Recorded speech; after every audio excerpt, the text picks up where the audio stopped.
Hello guys, welcome to a new video. ഇന്നത്തെ വീഡിയോയിൽ FL സ്റ്റുഡിയോയുടെ പ്ലേലിസ്റ്റിനെ പറ്റിയാണ് നമ്മൾ ഡിസ്കസ് ചെയ്യുക. പ്ലേലിസ്റ്റ് FL സ്റ്റുഡിയോയുടെ ഏറ്റവും പ്രധാനപ്പെട്ട ഒരു ഭാഗമാണ്. ഇവിടെയാണ് നമ്മൾ കമ്പോസ് ചെയ്ത എല്ലാ വർക്കുകളും എക്സ്പോർട്ട് ചെയ്യുകയും അതുപോലെ തന്നെ ഫൈനൽ ടച്ച് ചെയ്ത് അത് ഫിനിഷ് ചെയ്യുന്ന ഒരു സ്ഥലമാണ് ഈ പ്ലേലിസ്റ്റ് എന്ന് പറയുന്നത്. പ്ലേലിസ്റ്റിൻ്റെ വിൻഡോ അപ്പോൾ ഇതാണ്. അപ്പോൾ ഇവിടെ നമുക്ക് കുറച്ച് കാര്യങ്ങൾ ഒന്ന് ഡിസ്കസ് ചെയ്യാം. ഇവിടെ ഇങ്ങനെ സ്ക്രോൾ ചെയ്ത് താഴോട്ട് പോകാനും മുകളിലോട്ട് പോകാനായിട്ടുള്ളൊരു ഓപ്ഷൻ ഉണ്ട്. ഇവിടെ കൺട്രോൾ പ്രസ് ചെയ്ത് മൗസ് സ്ക്രോൾ ചെയ്ത് കഴിഞ്ഞാൽ ഹൊറിസോണ്ടലായിട്ട് ഇത് സൂമിംഗ് ഉള്ള കാര്യമുണ്ട്. അതുപോലെ തന്നെ ഓൾട്ടിൽ പ്രസ് ചെയ്ത് മൗസ് സ്ക്രോൾ ചെയ്ത് കഴിഞ്ഞാൽ ഇത് വെർട്ടിക്കലായിട്ടും ഇതിങ്ങനെ സൂമിങ് മറ്റ് കാര്യങ്ങളെല്ലാം ഉണ്ട്. ഓക്കെ, അതുപോലെ തന്നെ ഇവിടെയും ഇങ്ങനെ ഒരു ഓപ്ഷനുണ്ട്. ഇവിടെയും നമുക്കിങ്ങനെ സൂം ചെയ്തെടുക്കാം. അതുപോലെ തന്നെ താഴോട്ടും നമുക്കിങ്ങനെ ഇതെടുക്കാനായിട്ടുള്ള ഓപ്ഷനുണ്ട്. ഓക്കെ, ഇനി അടുത്ത ഈ ഏരിയയിൽ വ്യൂസ് എന്ന് പറയുന്ന ഒരു സ്ഥലമുണ്ട്. വ്യൂ എന്ന് പറയുന്ന സ്ഥലത്ത് ഗ്രിഡ് കളർ അപ്പോൾ നമുക്ക് ഇഷ്ടമുള്ള കളർ നമുക്ക് പ്ലേലിസ്റ്റിന് ഇതിന് കൊടുക്കാനായിട്ട് സാധിക്കും. ഇപ്പം ഞാനിപ്പം വേറൊരു കളർ ചൂസ് ചെയ്യുകയാണ്. അതിൻ്റെ ബാക്ക്ഗ്രൗണ്ടിലെ കളർ മാറിയിട്ടുണ്ട്.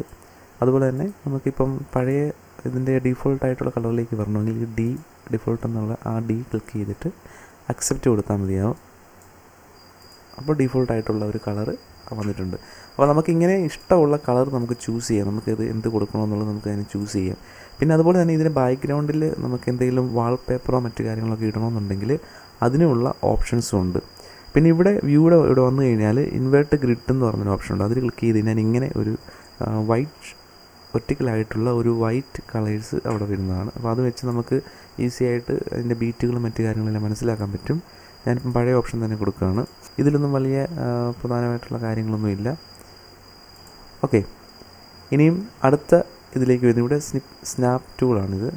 സ്നാപ്പിംഗ് എന്ന് വെച്ച് കഴിഞ്ഞാൽ ഇപ്പം നമ്മളിപ്പോൾ ഒരു വർക്ക് ചെയ്യുമ്പോഴത്തേക്കിന് ഞാനിപ്പോൾ ഇവിടെ ഹാഫ് ബീറ്റിൽ ഇടുകയാണ്. ഹാഫ് ബീറ്റിൽ ഇട്ട് കഴിഞ്ഞാൽ ഇട്ടിട്ട് ഞാനൊരു പാറ്റേൺ ആഡ് ചെയ്ത ശേഷം നമുക്കിതിങ്ങനെ സൂം ചെയ്ത് കറക്റ്റ് ഏത് പൊസിഷനിൽ കൊണ്ടിടണമെന്നുണ്ടെങ്കിൽ അവിടെ കൊണ്ടിടാം. ഇപ്പം 2ലാണ് ഇട്ടിരിക്കുന്നത് ഹാഫ്. ഇനി ഇതിനെക്കാട്ടിന് കുറച്ചും കൂടെ ഡീറ്റെയിൽ ആയിട്ട് കാണുമെങ്കിൽ 6ൽ ഇതിങ്ങനെ കൊടുത്ത് നമുക്കിങ്ങനെ വളരെ ഈസി ആയിട്ട് ഇത് നമ്മുടെ വർക്ക് ചെയ്തെടുക്കാനായിട്ട് പറ്റും. അതിനുള്ള ഓപ്ഷനാണത്. അതിനുശേഷം ഇവിടെ കുറച്ച് ഓപ്ഷൻസ് ഉണ്ട്. ഇത് ഡ്രോയിങ് ടൂളാണ്. ഇപ്പം നമ്മൾ ഇതിൽ ക്ലിക്ക് ചെയ്തിട്ട് നമ്മൾ ഏതെങ്കിലുമൊക്കെ പാർട്ടിലേക്ക് ക്ലിക്ക് ചെയ്ത് കഴിഞ്ഞാൽ ഇപ്പം നമുക്കിപ്പോൾ മെലഡി 2 ആവശ്യമെന്നുണ്ടെങ്കിൽ ഞാൻ ഇങ്ങോട്ട് ക്ലിക്ക് ചെയ്ത് കഴിഞ്ഞാൽ ഇത് ഇവിടെ വേണമെങ്കിലും പോയി പേസ്റ്റ് ആവും. അതിനുള്ള ഓപ്ഷനാണ്. അതുപോലെ ഇതും പെയിൻറ്റിങ് ടൂളാണ്. നമുക്കിത് ഇങ്ങനെ പെയിൻറ്റ് ചെയ്തെടുക്കാനായിട്ട് പറ്റും. ഇങ്ങനെ ഡ്രാഗ് ചെയ്ത് കഴിഞ്ഞാൽ എവിടെ വേണമെങ്കിലും കൊണ്ട് പെയിൻറ്റ് ചെയ്യാം. FL സ്റ്റുഡിയോയ്ക്കുള്ള ഒരു പ്രത്യേകത മറ്റ് ഡോസിനെ അപേക്ഷിച്ച് ഇതിൻ്റെ ട്രാക്ക് 1ൽ ഇപ്പം നമ്മളിപ്പോൾ ഒരു പാറ്റേൺ ഇട്ട് കഴിഞ്ഞാൽ ആ ട്രാക്ക് 2ൽ നമുക്ക് അതേ പാറ്റേൺ ഇടാനായിട്ടുള്ള ഓപ്ഷനുണ്ട്. ഇത് എവിടെ വേണമെങ്കിലും കൊണ്ട് പേസ്റ്റ് ചെയ്യാനായിട്ടുള്ളൊരു ഓപ്ഷനുണ്ട് അതിന്. ഓക്കെ, അടുത്തത് ഇത് ഡിലീറ്റ് ടൂളാണ്. അത് ഡിലീറ്റ് ചെയ്യണമെന്നുണ്ടെങ്കിൽ ഇതിൽ ക്ലിക്ക് ചെയ്താൽ മതിയാവും. അല്ലെങ്കിൽ റൈറ്റ് സൈഡിൽ ക്ലിക്ക് ചെയ്താൽ അതിനുള്ള ഓപ്ഷനുണ്ട്. ഇത് പെയിൻറ്റ് ചെയ്യുന്നത്, ഇത് ഡിലീറ്റ് ചെയ്യുന്നത്. റൈറ്റ് സൈഡ് ക്ലിക്ക് ചെയ്തിട്ട് ഡ്രാഗ് ചെയ്താൽ അത് ഡിലീറ്റ് ആയിക്കോളും. ഓക്കെ, ഇനി അടുത്തത് സ്ലൈസ് ടൂളാണ്. സ്ലൈസ് ടൂള് ഇത് കട്ട് ചെയ്യാനായിട്ട് നമുക്കിപ്പോൾ ഇത്രയും ഈ മെലഡി ആവശ്യമുള്ളത് എടുക്കാനും കട്ട് ചെയ്യാനും ഒക്കെ ആയിട്ടുള്ള ഓപ്ഷനാണ്. ഇതിങ്ങനെ കട്ട് ചെയ്യാനായിട്ടുള്ള ഓപ്ഷനാണിത്. ഈ ഷിഫ്റ്റിൽ പ്രസ് ചെയ്തിട്ട് ഇത് കുറച്ചും കൂടി വെർട്ടിക്കലായിട്ട് വളരെ ഈസി ആയിട്ട് നമുക്കിതിൻ്റെ ഓരോ പോർഷൻസ് കട്ട് ചെയ്തെടുക്കാനായിട്ടുള്ള ഓപ്ഷൻ ഉണ്ടാകും. അതിനുശേഷം നമ്മൾ ഇത് കൊണ്ട് ഇവിടെ വെച്ച് കഴിഞ്ഞ ശേഷം അത് കയ്യിലങ്ങ് വിട്ടാൽ മതിയാവും. അത് ഓട്ടോമാറ്റിക്കായിട്ട് സ്ലൈസ് ആയിക്കോളും. പിന്നെ ഇത് സെലക്ഷൻ ഓപ്ഷനാണിത്. ഇതിൽ ക്ലിക്ക് ചെയ്ത് കഴിഞ്ഞാൽ സെലക്ട് ചെയ്യുക. നമുക്ക് ഏതൊക്കെ കാര്യങ്ങളാണ് സെലക്ട് ചെയ്യുന്ന അതിനുള്ള ഓപ്ഷനാണിത്. പിന്നെ ഇതിൻ്റെ ടൂൾ എന്ന് വെച്ചാൽ സൂമിങ് ടൂളാണ്. ഇതിൽ ക്ലിക്ക് ചെയ്ത് സൂമിങ് ഔട്ടാവും. ഓക്കെ, ഇതിൻ്റെ യൂസ്ഫുൾ എന്ന് പ്ലേ ബാക്കാണ്. ഇപ്പം നമ്മൾ അതിൽ ക്ലിക്ക് ചെയ്ത് കഴിഞ്ഞാൽ ഇപ്പം നമ്മളിപ്പോൾ ഇതെടുത്തിട്ട് ഇവിടെ ഒന്ന് ഇത് കേൾക്കണമെന്നുണ്ടെങ്കിൽ അതിലൊന്ന് പ്രസ് ചെയ്താൽ മതിയാവും. അതിനുള്ള ഓപ്ഷനാണ് പ്ലേ ബാക്ക് ബട്ടൺ. ഇത് പ്ലേ ബട്ടണാണ്. ബാക്കിയുള്ളതെല്ലാം ഇതെല്ലാം അറേഞ്ച്മെൻറ്റ് നമ്മൾ ചെയ്ത വർക്കുകളുടെ എല്ലാം പേരുകളും മറ്റ് ഡീറ്റെയിൽസും ഒക്കെയാണ്. ഇപ്പം നമുക്കിപ്പോൾ ബാസ് വേണമെന്നുണ്ടെങ്കിൽ ബാസ് എടുത്തിട്ട് ഇത് പെട്ടെന്ന് ഈസി ആയിട്ട് എടുക്കാനായിട്ടുള്ള ഓപ്ഷനാണ് ഇങ്ങനെയുള്ള അതിൻ്റെ ഓപ്ഷൻസൊക്കെയാണ്. ഇതിൻ്റെ പ്ലേലിസ്റ്റിൽ ഇവിടെ കുറച്ച് ബട്ടൺസ് ഉണ്ട്. ഇതെന്ന് പറയുന്ന പാറ്റേൺസാണ്. ഇത് പിയാനോയിൽ നമ്മൾ കമ്പോസ് ചെയ്ത വർക്കുകളാണ്. അത് പാറ്റേണായിട്ട് ഇവിടെ വന്നിരിക്കുന്നത്. ഇതെന്ന് പറയുന്നത് ഓഡിയോ ഓപ്ഷൻസാണ്. ഓഡിയോ ക്ലിപ്സ് ഞാനിവിടെ ഉപയോഗിച്ചിരിക്കുന്ന ഓഡിയോ ക്ലിപ്സ് ഒക്കെയാണിത്. ഇപ്പം ഡ്രംസ് എന്ന് പറയുന്ന ഒരു സെറ്റ് ഉപയോഗിച്ചിട്ടുണ്ട്. അത് ഓഡിയോ ക്ലിപ്പാണിത്. അതുപോലെ തന്നെ ബേസും ഞാൻ ഉപയോഗിച്ചിരിക്കുന്നത് ഓഡിയോ ക്ലിപ്പാണ്. ഓക്കെ, അങ്ങനെയുള്ള ഓഡിയോ ക്ലിപ്സ് വരുന്നത്. ഇതാണ് ഓട്ടോമേഷൻ്റെ വർക്കുകളൊക്കെ അതിൽ വരുന്നത്. ഇപ്പോൾ ഇവിടെ ഈ വർക്കിൽ ഞാൻ ഒരു ഓട്ടോമേഷൻ പോലും ചെയ്തിട്ടില്ല, അതുകൊണ്ടാണ് ഓട്ടോമേഷൻ്റെ ലിസ്റ്റ് അവിടെ വരാത്തത്. അപ്പോൾ ഇങ്ങനെ വളരെ ഈസി ആയിട്ട് നമുക്കിത് സോർട്ട് ചെയ്തെടുക്കാനായിട്ടുള്ള ഓപ്ഷനുണ്ട്. പിന്നെ ഇവിടെ വന്നു കഴിഞ്ഞാൽ ഇവിടെയും അതുപോലെ തന്നെ ഓഡിയോയുടെയും ഓട്ടോമേഷൻ്റെയും പാറ്റേൺസിൻ്റെയൊക്കെ ഇതാണ് കിടക്കുന്നത്. പിന്നെ ഇവിടെ ശ്രദ്ധിക്കേണ്ട ഒരു കാര്യം, ഇവിടെ ചെറിയ ചെറിയ ഇങ്ങനെ കുറച്ച് ബട്ടൺസ് ഉണ്ട്. അതിൽ നമ്മളൊന്ന് ശ്രദ്ധിക്കേണ്ട കാര്യം,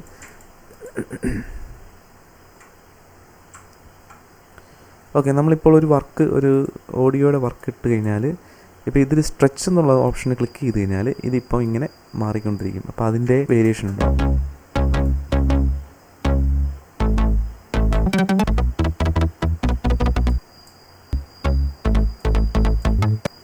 അപ്പോൾ ഇത് വളരെ ശ്രദ്ധിക്കേണ്ട ഒരു കാര്യമാണ്. ചില സമയങ്ങളിൽ വർക്ക് ചെയ്യുമ്പോഴത്തേക്കിനും അത് നമ്മൾ ശ്രദ്ധിക്കേണ്ട ഒരു കാര്യം തന്നെയാണത്.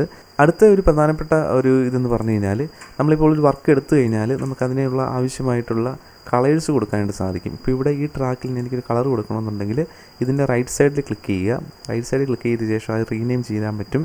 അതുപോലെ തന്നെ അതിൻ്റെ കളർ മാറ്റണമെന്നുണ്ടെങ്കിൽ പറ്റും. ഇപ്പോൾ കളർ മാറ്റണമെന്നുണ്ടെങ്കിൽ നമുക്ക് ഏതെങ്കിലും ഒരു ചൂസ് ചെയ്തിട്ട് ഓക്കെ കൊടുത്തതിന് ആ കളർ അവിടെ വരും. അതുപോലെ തന്നെ നമുക്ക് പെട്ടെന്ന് ഇതിൻ്റെ മറ്റു കാര്യങ്ങളെല്ലാം ഒന്ന് നോക്കണമെന്നുണ്ടെങ്കിൽ ഡിലീറ്റ് ചെയ്യണമെങ്കിൽ ഡിലീറ്റ് ചെയ്യാം. ഇതിന് മുകളിലേക്ക് പോകണമെന്നുണ്ടെങ്കിൽ അതിന് മുകളിലേക്ക് വിടാം. അങ്ങനെയുള്ള കുറച്ച് ഓപ്ഷൻസാണ് അതിൽ കൊടുത്തത്. ഇത് വായിച്ച് മനസ്സിലാക്കാനുള്ളത് മാത്രമേ ഉള്ളൂ. പിന്നെ ശ്രദ്ധിക്കേണ്ട ഒരു കാര്യം, നമ്മളിപ്പോൾ ചെയ്ത ഇവിടെ ഒരു പാറ്റേണിൻ്റെ ഇവിടെ റൈറ്റ് സൈഡിൽ ഇവിടെ ലെഫ്റ്റ് സൈഡിൽ ക്ലിക്ക് ചെയ്ത് കഴിഞ്ഞാൽ ഇങ്ങനെ കുറച്ച് ഓപ്ഷൻ വരും. അതുപോലെ തന്നെ ഇതിൻ്റെ റൈറ്റ് സൈഡിൽ ക്ലിക്ക് ചെയ്താലും ഇങ്ങനെ കുറച്ച് ഓപ്ഷൻസ് ഉണ്ടാകും. അപ്പോൾ ഇത് പ്രധാനമായിട്ടും ഇതിൻ്റെ പ്രീവ്യൂ ഏത് സൗണ്ടാണ് ഇത് വന്നിരിക്കുന്നത് മനസ്സിലാക്കാനൊക്കെയാണ്.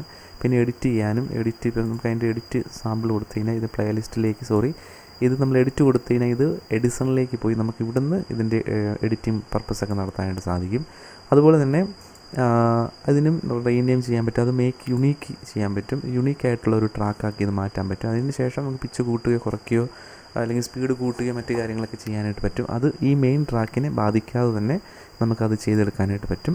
പിന്നെ ഐക്കൺസ് മാറ്റണമെന്നുണ്ടെങ്കിൽ നമുക്കതിനുള്ള ഓപ്ഷനുണ്ട്. പിന്നെ ഇതിൻ്റെ ഡിലീറ്റ് ബട്ടൺ, പിന്നെ ചോപ്സ് ആയിട്ട് മാറ്റാം. ഇതിങ്ങനെ ഏതെങ്കിലുമൊക്കെ ചോപ്സുകളാക്കി മാറ്റാനായിട്ടുള്ള ഓപ്ഷനുണ്ട്. നോക്കണം.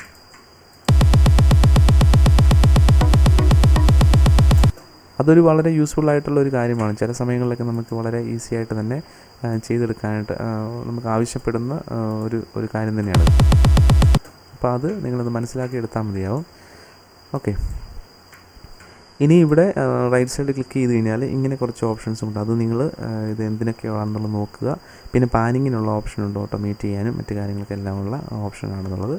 പിന്നെ ഇപ്പോൾ ഇതിൻ്റെ നമ്മളിപ്പോൾ ഒരു ഓഡിയോ ക്ലിപ്പ് എടുത്തിട്ട് കഴിഞ്ഞാൽ നമ്മൾ ചെയ്യുന്ന ഈ വർക്കുമായിട്ട് അതിനെ അതിൻ്റെ കറക്റ്റ് ടെമ്പോയിലേക്ക് വരണമെന്നുണ്ടെങ്കിൽ നമ്മളിപ്പോൾ ഞാനിപ്പോൾ ഇതൊരു ഓഡിയോ ക്ലിപ്പ് എടുത്തിടുകയാണ്.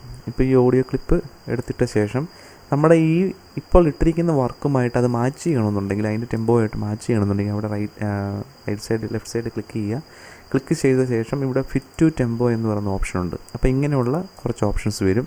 അതിൽ നമ്മുടെ മെയിൻ ടെമ്പോ, പാട്ടിൻ്റെ നമ്മൾ ചെയ്യുന്ന വർക്കിൻ്റെ മെയിൻ ടെമ്പോ 120 അപ്പോൾ 120 അത് കൺവേർട്ട് ആകണമെന്നുണ്ടെങ്കിൽ നമ്മളിവിടെ 75 to 150 എന്ന് പറഞ്ഞ ഓപ്ഷനുണ്ട്. അതിൽ ക്ലിക്ക് ചെയ്യുമ്പോൾ ഓട്ടോമാറ്റിക്കായിട്ട് നമ്മുടെ സോങ് ഇത് കമ്പോസ് ചെയ്യുന്ന അതേ പിച്ചിലേക്ക് അല്ലെങ്കിൽ അതേ ടെമ്പോയിലേക്ക് തന്നെ ഇത് കൺവേർട്ട് ആകുന്നതാണ്. അപ്പോൾ അത് നമ്മൾ ചെയ്ത ശേഷമാണ് നമ്മുടെ വർക്ക് ചെയ്യുക. അതുപോലെ തന്നെ ഇവിടെ ഡബിൾ ക്ലിക്ക് ചെയ്ത് കഴിഞ്ഞാൽ ഇവിടെയും കുറച്ച് ഓപ്ഷൻസൊക്കെ ഉണ്ട്. ഇത് നമ്മൾ നേരത്തെ കണ്ടിട്ടുള്ള ഒരു കാര്യമാണ്. ഇവിടെ നമുക്കിതിനെ മാനിപ്പുലേറ്റ് ചെയ്തെടുക്കാനായിട്ട് സാധിക്കും. ഇതിങ്ങനെ അതിൻ്റെ പാറ്റേൺസും മറ്റു കാര്യങ്ങളെല്ലാം മാറ്റാനും ഒക്കെയുള്ള ഈസി ആയിട്ടുള്ളൊരു കാര്യമാണ്. അപ്പോൾ അത് നിങ്ങൾ മനസ്സിലാക്കി എടുത്താൽ മതിയാവും. അത് നോക്കി മനസ്സിലാക്കിയാൽ ഇതിനെപ്പറ്റിയുള്ള ഡീറ്റെയിൽ ആയിട്ടൊരു വീഡിയോ ഞാൻ പിന്നീട് ഇടുന്നതാണ്. അപ്പോൾ ഇത്രയും കാര്യങ്ങളാണ് മെയിനായിട്ട് പ്ലേലിസ്റ്റിൽ ഉള്ളത്. അതുപോലെ തന്നെ നമുക്കിത് ആവശ്യമുള്ള സ്ഥലത്ത് ഇതിങ്ങനെ ഡ്രോ ചെയ്യാനും ഡിലീറ്റ് ചെയ്യാനും ഒക്കെ ആയിട്ടുള്ള ഓപ്ഷൻസൊക്കെ ഉണ്ട്. ഓക്കെ, അപ്പോൾ ഇന്നത്തെ വീഡിയോ കണ്ട എല്ലാവർക്കും താങ്ക്സ്. ഈ വീഡിയോ ആദ്യമായിട്ട് കാണുന്നവർ എൻ്റെ ചാനൽ സബ്സ്ക്രൈബ് ചെയ്യുക, ബെൽ ബട്ടണും കൂടി ക്ലിക്ക് ചെയ്യുക. ഞാൻ കുറച്ചും കൂടെ ഡീറ്റെയിൽ ആയിട്ടുള്ള വീഡിയോകൾ ഇനി അപ്ലോഡ് ചെയ്യുന്നതായിരിക്കും. എൻ്റെ ചാനലിനെ എല്ലാവരും സപ്പോർട്ട് ചെയ്യുക. എല്ലാവർക്കും താങ്ക്സ്.